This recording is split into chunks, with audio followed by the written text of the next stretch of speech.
Bismillahirrahmanirrahim. Assalamualaikum warahmatullahi wabarakatuh. Alhamdulillah, wassalatu wassalamu ala rasulillah wa ala alihi wa sahbihi wa man tabi'ahu wa mawala. Bapak-bapak, ibu-ibu, hadirin hadirat, tak dapat saya sebut satu persatu. InsyaAllah kita semua dimuliakan Allah subhanahu wa ta'ala. Amin ya rabbal alamin. Kalau kita lihat ayat dalam Al-Quran bercerita tentang iman, tapi dikaitkannya dengan dagang, dengan bisnis, dengan jual beli. A'udzubillahi minasyaitonirrajim. Hal adullukum ala tijaratin tunjikum min azabin alim. Maukah kamu aku tunjukkan suatu perdagangan, dagang, tijarah. Makanya orang Arab menyebut fakultas ekonomi itu kuliah tijarah. Kuliah artinya fakultas tijarah, dagang. Hal adullukum ala tijarah. Maukah kamu dagang? Kuliah fakultas tijarah, dagang, bisnis. Fakultas ekonomi itu disebut dalam bahasa Arab kuliah tijarah. Maukah kamu aku tunjukkan suatu dagang, tunjikum min azabin alim. Tapi dagang ini lain. Dagang yang biasanya itu ada orang yang punya barang, ada yang pembeli. Yang membeli dapat barang, yang punya barang dapat uang. Ada manfaat, ada untung. Tapi yang ini lain dia. Hal adullukum ala tijarah. Maukah kamu aku tunjukkan suatu dagang, tunjikum min azabin alim. Kalau kamu ikut dagang ini, kamu selamat dari azab neraka. Apa itu dagangnya? Tu'minuna billah, kau beriman kepada Allah. Wa tujahiduna fi sabilillah, kau berjihad di jalan Allah. Wa tu'minuna billah, tu'minuna billah wa tujahiduna fi sabilillah, kau beriman kepada Allah dan engkau berjihad di jalan Allah. Jadi iman dikaitkan dengan dagang. Jadi kalau ada hari ini orang yang memisahkan iman dengan dagang, dagang jalan sendiri, iman jalan sendiri, hancur Islam. Ada sekarang orang yang berdagang jalan sendiri, halal haram hantam saja, tak peduli riba, tak peduli ini tipu, tak peduli ini bohong. Kenapa? Karena agama, iman tidak boleh masuk ke dagang. Yang satu lagi pula sibuk dengan ibadah. Sholat sunat duha, sholat sunat tahajud, sholat sunat witir, puasa sunat Senin Kamis Ayyamul Bait. Sibuk dengan ibadah tapi menjauhi dagang. Akhirnya dagang diambil orang dan iman kita lemah, tidak kuat. Jadi kalau mau kuat, balik ke konsep Al-Quran, sejalan, matching, bersinergi antara iman dengan dagang, dengan bisnis. Lalu kemudian ayat yang paling lengkap dalam Al-Quran.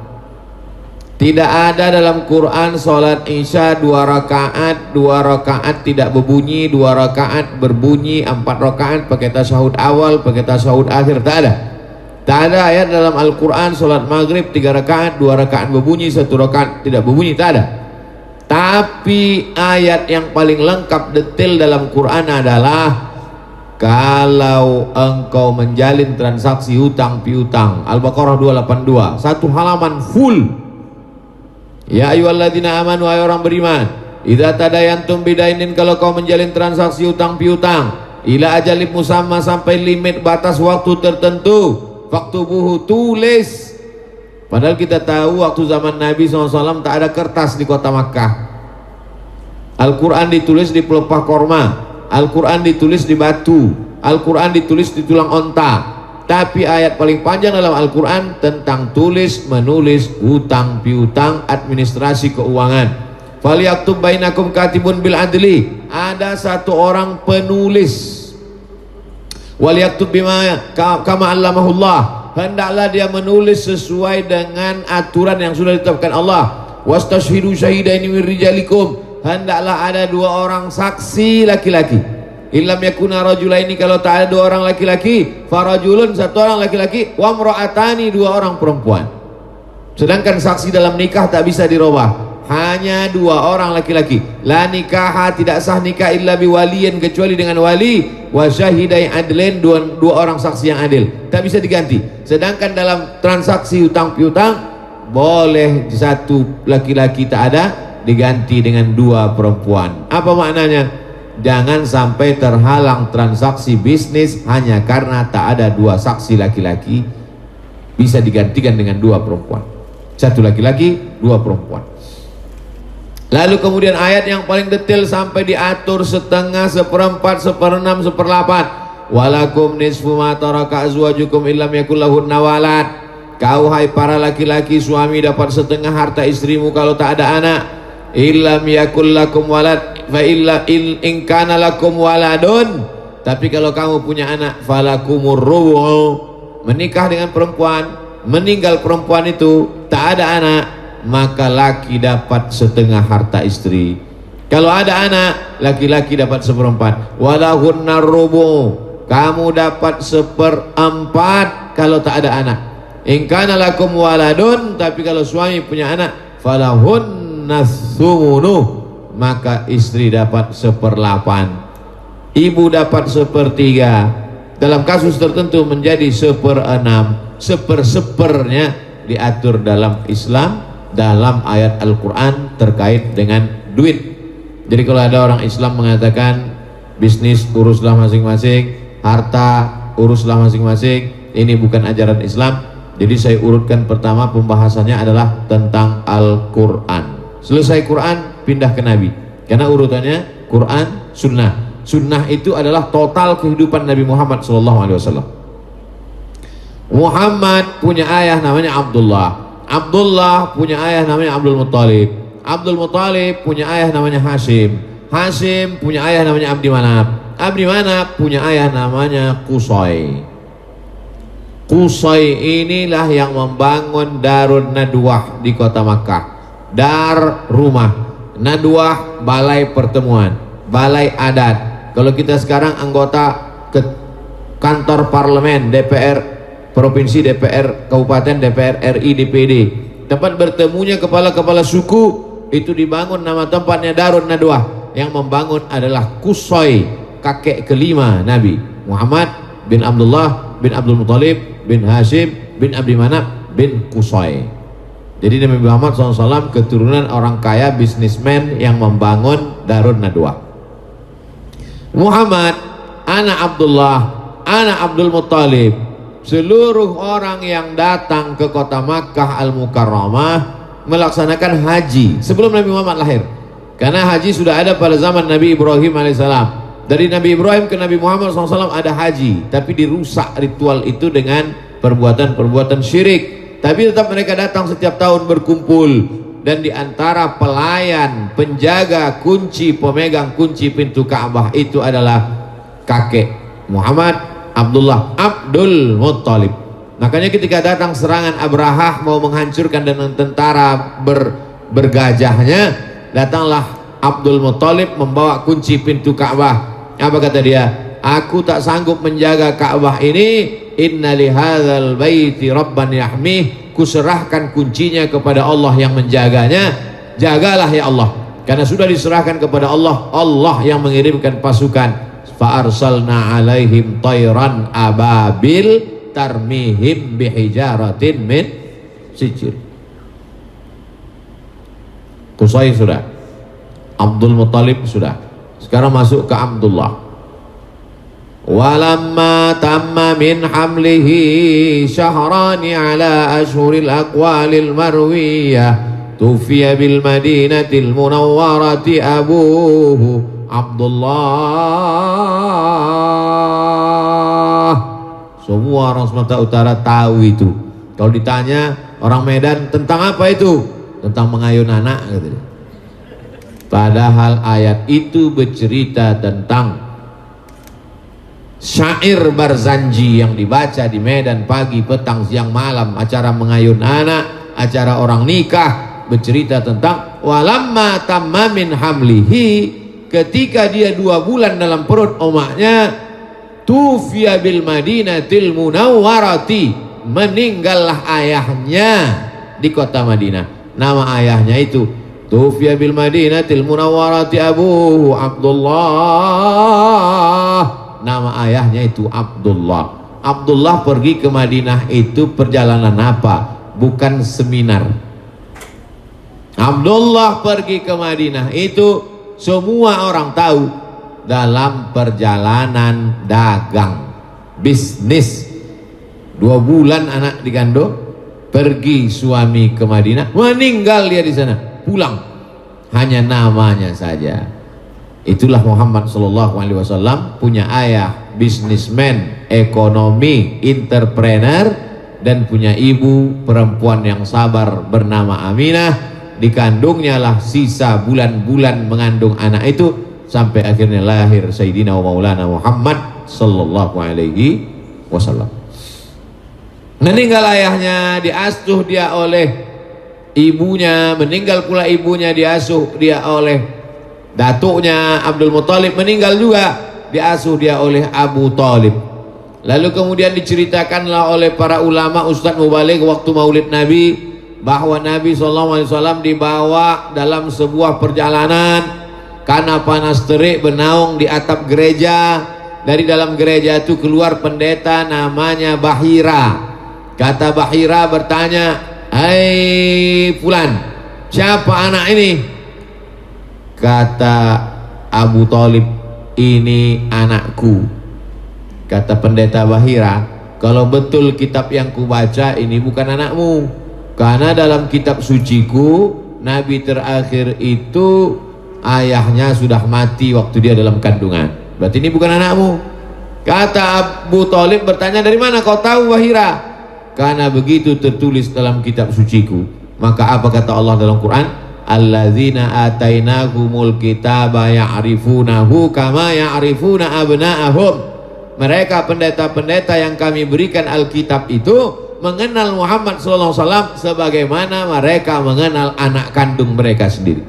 Kalau terjadi musibah, kecelakaan, eksiden, pecah kepala anak, masuk ke ruang rumah sakit, belum dibuka kepalanya, bapak ibu sudah kenal. Dari mana? Dari ujung kakinya tahu, ini anakku. Jempol kakinya, bentuk tangannya, retak betisnya tahu. Dari mana tahu?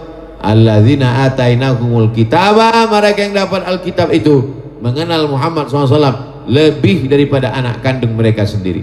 Dialog antara Bahira dengan Abu Thalib waktu dalam perjalanan dagang dari kota Makkah menuju Palestina. Sebelum sampai ke Palestina, berhenti mereka di suatu kampung, bernaunglah di bawah atap. Keluarlah Bahira yang seumur hidupnya tak pernah keluar karena dia beribadah saja di dalam. Dilihatnya ada tanda-tanda kenabian. Apa yang nampak dia? 3. Pertama, pokok kayu bersujud. Yang kedua, batu-batu bersimpuh. Yang ketiga, ada awan yang terus menaungi di atas. Dalam kitab suci dia kalau ada 3 itu berarti Nabi. Kita jangankan awan, payung orang pun tak kembang. Berarti ini adalah Nabi. Dan perjalanan itu bukan perjalanan shopping, bukan perjalanan jalan-jalan, tapi perjalanannya adalah perjalanan dagang. Kakeknya yang kelima dagang, ayahnya meninggal dalam perjalanan dagang, dia bersama pamannya dagang. Lalu kemudian dia memenuhi kebutuhan hidupnya, tidak meminta-minta. Sengaja dibuat Allah dia menjadi orang yang tidak bergantung kepada manusia. Bergantung kepada ayah, ayah mati. Bergantung kepada emak, emak mati. Bergantung kepada kakek, kakek mati. Bergantung kepada paman, paman miskin. Sekarang banyak orang hidupnya penuh dengan ketergantungan sehingga dia tak bisa independen. Penyakit yang paling ditakutkan adalah penyakit tidak bisa mandiri. Jadi sesungguhnya kita mengirim anak kita ke pesantren. Kami dulu dikirim ke Mesir, Kairo, itu dididik. Sebetulnya buku yang kami baca di Kairo dengan di kelas sama aja. Buku yang dibaca di rumah dengan yang di pesantren sama aja. Jadi sebetulnya kita belajar jauh-jauh itu adalah belajar hidup. Bahaya cucu yang dirawat oleh nenek adalah penyakit, bukan penyakit jantung koroner, bukan penyakit diabetes. Penyakit tak bisa mengikat tali sepatu sendiri. Cucu yang dibesarkan nenek tak pandai mengikat tali sepatu, karena waktu mata cucu menengok sepatu udah diikatkan neneknya. Tak bisa dia mandiri, sehingga ketika anak cucu meninggal neneknya, banyak cucu jadi hantu karena tak dididik dengan pendidikan yang baik. Nenek-nenek zaman dulu, nenek sekarang udah banyak pengajian karena menonton Abdul Somad official. Subscribe, like and share. Lalu kemudian Nabi Muhammad SAW itu dididik dengan kemandirian yang luar biasa. Bagaimana dia memenuhi kebutuhan hidupnya? Dia mengembala kambing. Setelah mengambil upah gembala kambing sudah cukup dewasa remaja, barulah dia membawa barang dagangan. Ada seorang perempuan yang punya barang dagangan, bagi hasil. Aku punya barang, kau tukang bawa, kau jualkan, nanti hasilnya kita bagi. Dibawanya lah barang dagangan ini. Li'ilafi Quraisy, perjalanan orang Quraisy. Ilafihim rihlatash syita'i was-shaib, perjalanan syita musim dingin, shaib musim panas. Syita musim dingin, shaib musim panas. Di Arab itu dua musim. Musim dingin mereka pergi ke Yaman, musim panas mereka pergi ke negeri Syam. Itulah kerja Muhammad SAW. Dingin ke Yaman, panas ke Syam. Dingin ke Yaman, panas ke Syam. Kalau kita hitung sekarang berapa negara itu? Yaman naik ke atas, Saudi Arabia, Makkah, Madinah. Naik ke atas negeri Syam, Suriah, Lebanon, Palestina, Yordania. 6 negara perjalanan Muhammad sallallahu alaihi wasallam. Kalau hidup dia sekarang, dia businessman, entrepreneur, ekspor import. Jadi jangan bayangkan Nabi itu jual duku antar kecamatan. Mohon maaf tukang duku, jangan tersinggung. Saya ceramah sekarang nih hati-hati betul memilih kata-kata. Takut saya besok keluar berita koran waspada, aliansi penjual duku internasional mengadukan Abdul Somad ke Mabes. Bisa aja kan. Lalu kemudian Nabi Muhammad SAW yang selalu laku barang-barangnya ini, koordinator barangnya Maisarah. Maisarah itu laki-laki bukan perempuan. Sampai ke Medan jadi mak-mak. Dipanggillah sama yang punya barang. Yang punya barang-barang ini Khadijah. Kata Khadijah, siapa ini pedagangnya? Kok lakunya luar biasa, beda sama yang lain. Coba kau bawa besok orangnya, mana dia? Ditunjukkan, itu orangnya. Kata Khadijah, aku mau nikah sama dia. Lalu kemudian disampaikanlah kepada Nabi Muhammad SAW. Nabi menyampaikan kepada pamannya, paman-pamannya pun meminang Khadijah. Maharnya 20 ekor onta. 1 ekor onta 50 juta kali 20 ekor, 50 juta kali 20 ekor berapa itu? 1 miliar. Mahar Nabi nikah sama Khadijah itu 1 miliar. Menyesallah ibu-ibu yang dulu minta sajadah. 1 miliar. Saya pun berani menyampaikan ini karena di depan pengusaha-pengusaha. Kalau di depan anak-anak baru pemuda hijrah baru taubat, saya sampaikan ini rusak harga mahar. Jadi hubungan Nabi dengan Khadijah itu awalnya adalah hubungan bisnis. Tapi karena akhlaknya baik, laku barang-barang itu. Kenapa barang dia ini selalu laku? Karena yang lain menipu, bohong. Orang kalau sudah kena tipu sampai mati dia tak percaya. Hubungan kita adalah hubungan trust. Dulu kalau disampaikan di ceramah Maulid Nabi di kampung-kampung, apa kata orang? Apa ada orang berjualan macam itu, kata orang kampung. Bagaimana sistem dia? Ini barang bagus harganya sekian, ini barang kurang bagus harganya sekian, ini barang memang tak bagus harganya sekian. Ini kalau diceramahkan 30 tahun yang lalu, kata orang mana laku. Sekarang pasar buah yang paling laku adalah pasar buah yang menjalankan sistem Nabi SAW. Ini mangga impor harganya 50.000, ini mangga impor tapi udah agak lisut 35.000. Ini mangga lokal masam 10.000. Orang tahu harga, tahu kualitas, dia beli, besok dia datang lagi. Datang pedagang pinggir jalan, dicampurnya semua yang bagus di atas, pas nimbang disuruhnya ke bawah. Orang beli makan, pulang dia tengok busuk, berulat, asam. Apa kata dia? Sumpah kan membeli ini lagi. Makan sumpah orang yang menjual. Orang Islam yang tidak menjalankan sistem Islam dilaknat Allah, dilaknat manusia.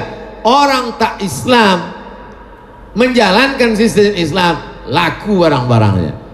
Yang menjalankan sistem ini barang bagus harganya sekian, ini barang kurang bagus harganya sekian, ini barang tak bagus ini harganya sekian. Yang menjalankan itu sekarang tidak orang Islam. Ketika dia bisnis berhasil, orang banyak beli karena percaya, trust. Apa kata orang? Tuhan tak adil, masa awak yang sembahyang dia yang kaya. Bertanya ke Ustadz, Ustadz, kenapa aku yang sembahyang dia yang kaya? Ustadz nih pun bodoh pula. Ya, dia memang di sinilah surga dia, nanti di sana dia masuk neraka. Kau di sini susah-susah, nanti kau di akhirat senang. Pembodohan luar biasa. Pembodohan luar biasa. Itu mah kau umat Islam ini susah terus. Ustadz, kenapa kau susah? Kau memang susah sini, nanti kau di akhirat masuk surga. Mana pula masuk surga, udah menipu buah di dunia. Yang betul itu adalah karena sistem kau tak islami, kau melarat di sini, di akhirat neraka jahanam tempat kau. Sedangkan dia sistemnya sudah islami, cara dagangnya sudah islami. Tinggal sikit aja lagi kau syahadatkan dia, asyhadu an la ilaha illallah, asyhadu anna muhammadan rasulullah. Quran sudah, Nabi sudah. Nah, sekarang bagaimana kehidupan para ulama yang membawa Islam ke Sumatera ini dulu? Semua kita waktu SD dulu diajarkan Islam sampai ke Nusantara dibawa oleh pedagang. Bukalah buku-buku kita. Islam datang ke Nusantara dibawa oleh pedagang. Pedagang apa? Pedagang kamper. Karena mereka dari Mesir naik kapal laut datang ke Sumatera mencari kamper. Karena kamper tuh cuman duduknya di sini. Mereka nyebutnya kamper, orang kita nyebutnya apa? Kapur barus. Pokok kamper keluar getahnya, karena tumbuhnya di Pantai Barus disebut kapur barus. Maka mereka datang jauh-jauh kemari mau mencari kapur barus.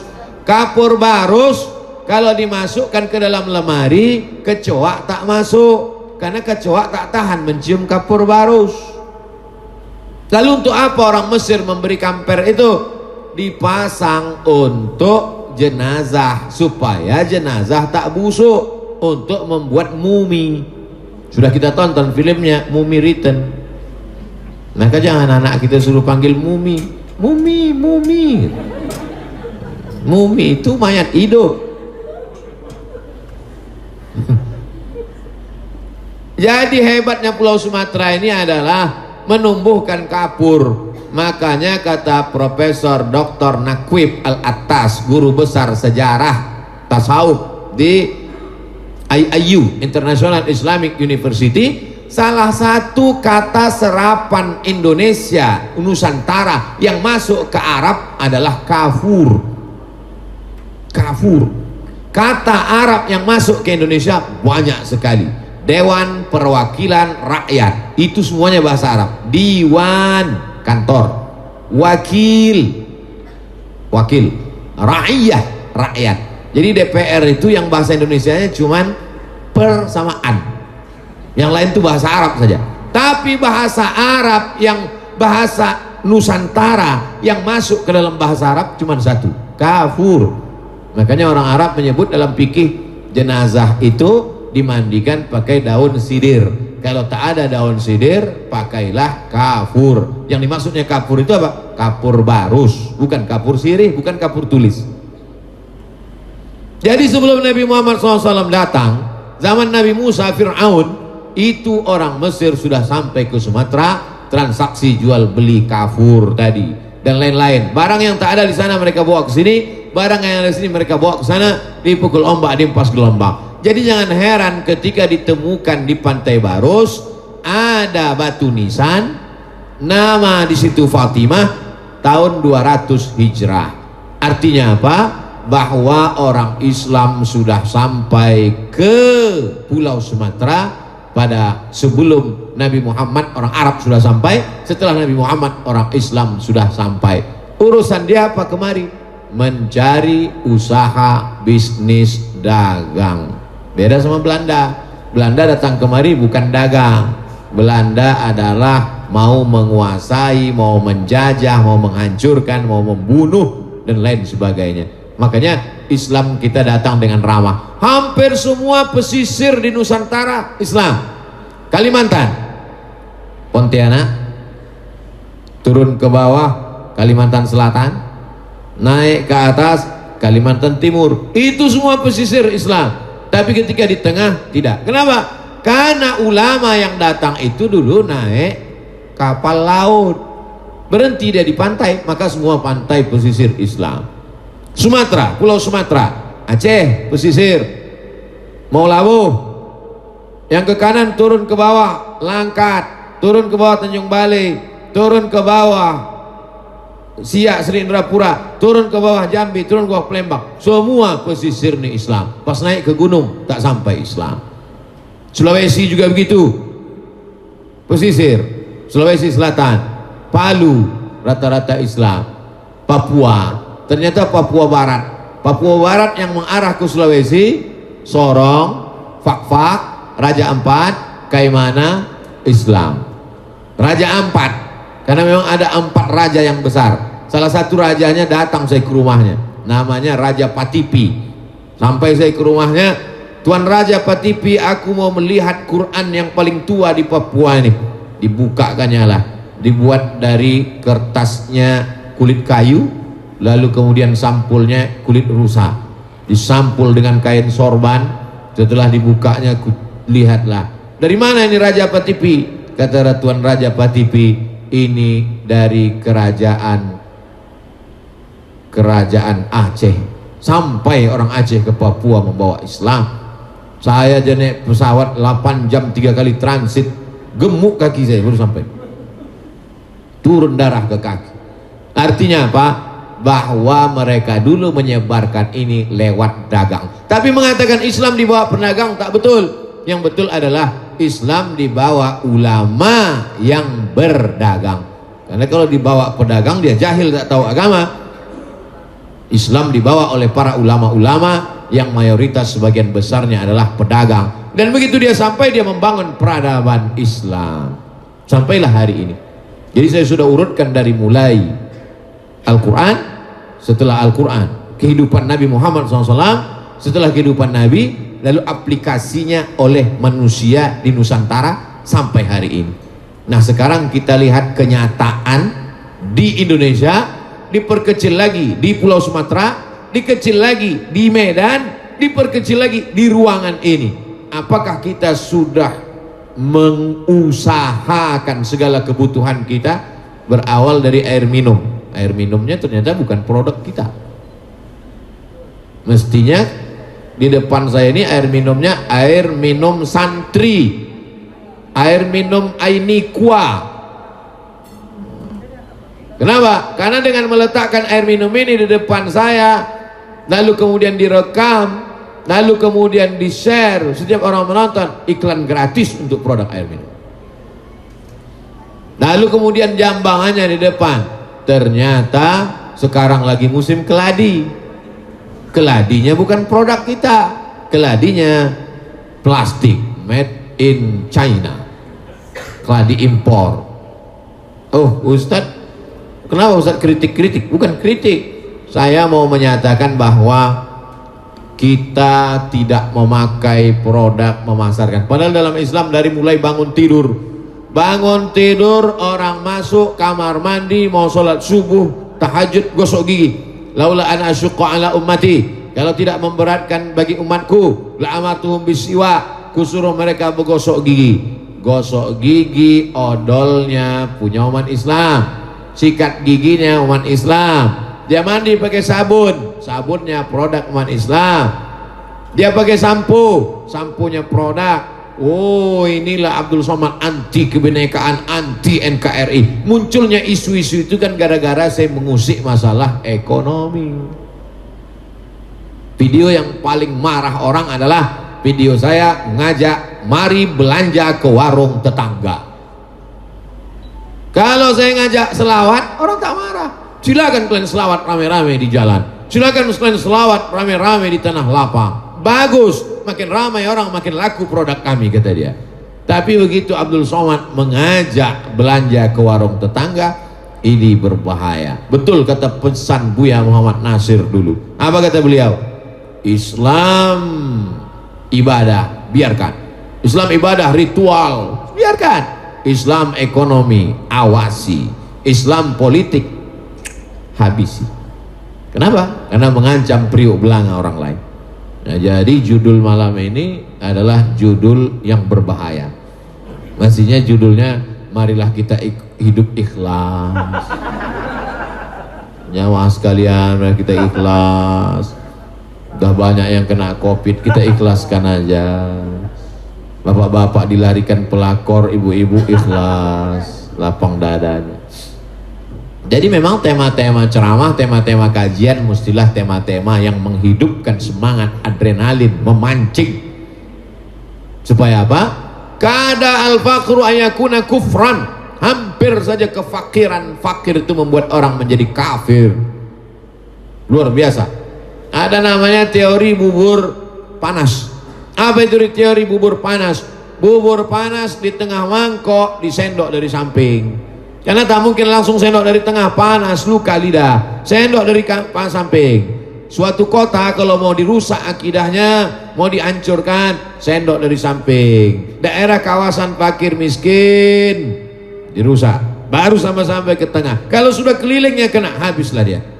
Cobalah kita pergi ke pinggiran kota, bagaimana orang susah, bukan mau susah mau ganti mobil baru, bukan mau susah mau rumah baru, susah mau apa yang akan dimakan sore nanti. Karena mereka cari pagi makan sore, kai siang makan malam kami ini Pak Ustadz, susah, ditambah lagi ini. Jadi kenapa? Karena uang hanya dipegang oleh segelintir orang. Kalau segelintir orang ini tumbang. Lalu di mana ekonomi Islam?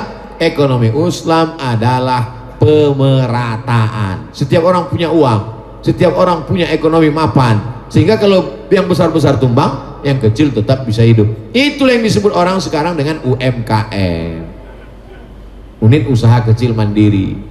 Dia bisa memenuhi kebutuhan hidupnya masing-masing, kecil-kecil saja. Jadi saya sebagai ustadz di masjid, khutbah saya sampaikan, khutbah, ceramah, tausiah, tablik akbar. Mari belanja ke warung tetangga, mari hidupkan ekonomi umat. Ustadz dari bawah menyadarkan umat, penguasa dari atas dengan perizinannya, pelaku ekonomi dari tengah. Jadi kita ini ibarat main bola. Ada yang membasi bola, ada yang menggoreng bola, ada yang menggulkan bola. Saya tak bisa, karena saya tak semua pula saya garap. Kalau semua saya garap, berarti saya Superman. Maka kita bagi-bagi tugas. Lalu di antara yang tiga ini, ustadz, alim ulama mencerdaskan umat, penguasa, ulil amri mempermudah aturan perizinan, lalu pelaku ekonomi sebagai pelaksana. Siapalah yang di antara kita bertiga ini yang paling mulia? Inna akramakum indallah, yang paling mulia di sisi Allah, atqakum, yang paling takut kepada Allah SWT. Siapa yang paling banyak dapat balasan? Mukhlashina lahuddin, orang-orang yang ikhlas. Jadi tidak selamanya ustadz lebih dulu masuk surga. At-tajirus saduqul amin, pedagang yang jujur, amin, amanah, ma'an nabiyyin, dia akan bersama para nabi, wasiddiqin, dia akan bersama para siddiqin, Abu Bakar Siddiq, wasyuhada, dia akan bersama dengan orang mati syahid, wassalihin, dan dia akan bersama dengan orang-orang soleh. Jadi apa bakat, apa kemampuan, maka dieksplorasi kemampuan kita masing-masing. Makanya saya amat sangat menganjurkan, menggalakkan lembaga-lembaga pendidikan yang bersifat entrepreneur. Dan ini peluang Bapak Ibu untuk masuk berdakwah. Jadi dakwah tidak lagi mengajarkan sholat, itu urusan ustadz. Tapi bagaimana, apa yang bisa diajarkan di sekolah-sekolah pondok pesantren? Dibuka di situ kursus las, bengkel, bercocok tanam, beternak, ternak kambing, ternak untuk di air ini, ternak ikan, lalu kemudian bagaimana bangunan, arsitektur. Karena anak-anak ini tak tahu di mana bakat dia, nanti dia akan menemukan bakatnya semua dicobanya. Cobanya berkolam ikan, mati. Ternak puyuh, stres, tak ada yang bertelur puyuh tuh. Cobanya pula menjahit, celana menjadi baju, baju jadi celana, tak ada yang cocok. Cobanya pula membengkel, sudah siap semua dipasang motor mesin tadi, tengok berlebih pula umurnya. Tapi pada akhirnya dia akan menemukan di mana bakat dia. Karena banyak orang tak mampu membaca bakat dirinya sendiri pun, dia tak tahu apa bakatnya. Nah, maka setelah dia coba-coba ini, dia akan menemukannya. Kita hidup ini kita lakukan yang kita bisa, yang kita mau, yang kita nikmati. Kita bisa, kita mau, kita nikmati. Kalau kita melakukan sesuatu yang kita tak bisa, kita tak mau, kita tak menikmati, berarti kita memang mau stres, depresi, mati cepat. Saya menghadapi orang banyak, memang saya suka, saya mau. Tapi saya baru menemukan bahwa di situ jiwa saya setelah saya besar. Tapi setelah saya telusur dari kecil, memang saya suka berinteraksi dengan orang banyak. Dulu saya kalau disuruh mak saya beli gula minyak lampu ke warung, tak balik-balik bercerita sama orang itu. Jadi memang ada orang ini dia bercerita dengan orang banyak, tapi ada orang tak bisa cerita dengan orang banyak. Asal jumpa orang banyak, keluar keringatnya, stres, depresi, asam lambung, asam kumat semua. Maka kita tak bisa paksakan orang lain. Nah, ada bapak-bapak, ibu-ibu yang berjiwa entrepreneur, membuat sebuah usaha, lalu kemudian kalau kita lihat yang mengalir itu ya ini. Man bana masjidan, siapa yang bangun masjid, banallah mithlahu baitan fil jannah, dibangunkan Allah untuknya satu tempat dalam surga. Siapa yang bisa membangun masjid kalau bukan para entrepreneur, pengusaha, usahawan. Ustaz Somad, tolong doakan saya. Apa doanya Pak? Supaya selesai pembangunan masjid yang ke-120. Berarti masjid dia udah serak-serak di atas muka bumi. Maka ini semua adalah program-program keumatan ke depan, dan saya amat sangat senang hari ini, malam ini kita berjumpa. Yang belum disampaikan informasinya, share videonya, rangkumannya, sampaikan ke kawan-kawan, sahabat-sahabat. Yang saya sampaikan ini adalah pengantar dialog kita. Karena kalau tidak, umat Islam akan habis. Umat Islam akan tetap ada di atas muka bumi, tapi dia tidak menjadi prioritas. Dia tidak menjadi konsumen, tidak menjadi produsen. Dia hanya menjadi pemakai konsumen. Na'udzubillah. Sedangkan yang kita inginkan adalah mayoritas yang prioritas. Kalau kita mayoritas secara ekonomi, secara politik, maka tidak ada yang teraniaya. Semut pun tidak akan terinjak kalau orang beriman menjadi prioritas. Mana contohnya? Sulaiman alaihissalam. Nabi Sulaiman alaihissalam ketika akan lewat, berhenti pasukan. Kenapa Sulaiman? Karena ada semut-semut yang belum masuk ke sarangnya. Nabi Sulaiman paham bahasa semut. Maka kata Nabi Sulaiman, stop tentara, biarkan semut-semut masuk. Surat semut namanya. Ada dalam Quran itu surat semut. Semut itu bahasa Arabnya an-namal. Ya ayat Tuhan namul udkhulu masakinakum. Pasukan semut, kata panglima semut, masuk kalian ke sarang-sarang kalian. Karena pasukan Sulaiman mau lewat, jangan sampai dia memijak, perut kalian pecah.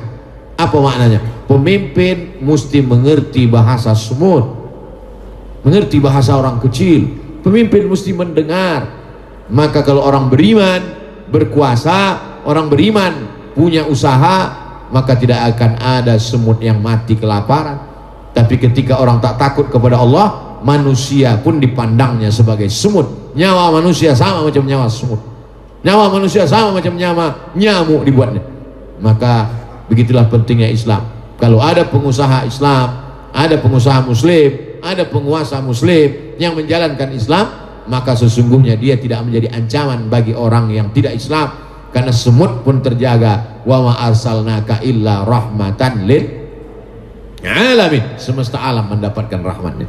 Dia sudah jelaskan dari mulai Quran, Nabi, kehidupan Nabi, sahabat Nabi, kemudian umat Islam sampai ke Nusantara, sampai kritik sosial kehidupan kita saat ini. Selanjutnya saya kembalikan ke moderator. Terima kasih. Assalamualaikum warahmatullahi wabarakatuh.